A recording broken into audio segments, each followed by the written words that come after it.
Shalom saudaraku yang dikasihi oleh Tuhan. Pagi hari ini firman Tuhan dengan judul dibenarkan karena iman bukan oleh perbuatan. Terambil dari kitab Roma 9 ayat 30 sampai 33. Demikian bunyi firman Tuhan. Jika demikian, apakah yang hendak kita katakan? Ini bahwa bangsa-bangsa lain yang tidak mengejar kebenaran telah beroleh kebenaran, yaitu kebenaran karena iman. Tetapi bahwa Israel sungguh pun mengejar hukum yang akan mendatangkan kebenaran, tidaklah sampai kepada hukum itu. Mengapa tidak?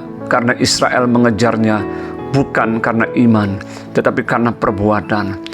Mereka tersandung pada batu sandungan, seperti yang tertulis, sesungguhnya aku meletakkan di Sion sebuah batu sandungan, dan siapa yang percaya kepadanya tidak akan dipermalukan. Kebanyakan kepercayaan yang ada di dunia mengajarkan bahwa keselamatan dapat diperoleh melalui perbuatan baik atau amal dan ibadah. Namun firman Tuhan menegaskan bahwa keselamatan itu diperoleh manusia bukan karena kebaikannya dan perbuatan baik yang ia lakukan. Seseorang dibenarkan dan memperoleh keselamatan karena iman kepada Anak Allah, yaitu Yesus Kristus yang telah memberikan nyawanya bagi penebusan banyak orang. Itu semua karena kasih karunia atau anugerah, dan bukan karena jasa dan hasil perbuatan baik atau amal ibadah manusia. Memang bagi sebagian orang, termasuk umat Israel sendiri, Yesus Kristus telah menjadi batu penjuru yang dibuang oleh tukang-tukang bangunan dan dianggap menjadi batu sandungan. Mereka tersandung karena mereka berpikir bahwa mereka lebih benar dari bangsa lain karena merasa sebagai umat pilihan Tuhan. Namun sayang, mereka telah menolak Yesus Kristus dan malah menyalibkan Dia.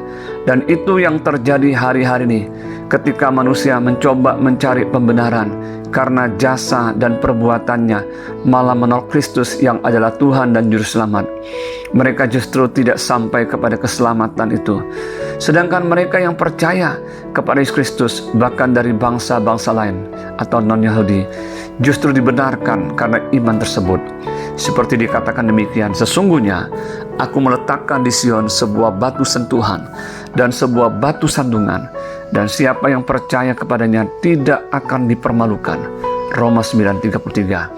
Sebagai orang percaya, kita meyakini seperti apa yang dikatakan oleh firman Tuhan, bahwa kita diselamatkan karena semata-mata kemurahan hati Allah, yaitu Dia telah memberikan anaknya yang tunggal untuk datang ke dalam dunia ini, mati di kayu salib, dan menebus kita orang yang berdosa dengan pengorbanan darahnya. Kita yang dahulu hidup di dalam dosa dan yang bukan umatnya, namun sekarang kita telah dibenarkan di dalam Dia, dan kita diangkat menjadi umatnya.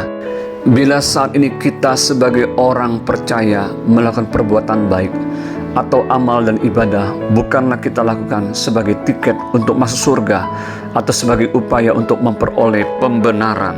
Kita dibenarkan bukan karena usaha dan perbuatan baik kita, tetapi kita dibenarkan karena iman kepada Allah yang satu-satunya yang benar di dalam Kristus Yesus. Perbuatan baik dan amal ibadah yang kita lakukan adalah semata-mata sebagai rasa syukur dan terima kasih kita kepada Tuhan yang telah menyelamatkan kita di dalam Yesus Kristus. Tidak ada satupun yang dapat kita banggakan di dalam hidup ini ketika kita menyadari bahwa semuanya itu adalah karena anugerahnya. Dan kesadaran ini membuat kita terus belajar untuk menjadi orang yang rendah hati, karena kita tahu bahwa kita dibenarkan oleh iman kepada Kristus dan bukan oleh hasil perbuatan kita. Puji Tuhan, selamat pagi, selamat hari Minggu, dan selamat beribadah. Tuhan Yesus memberkati. Shalom.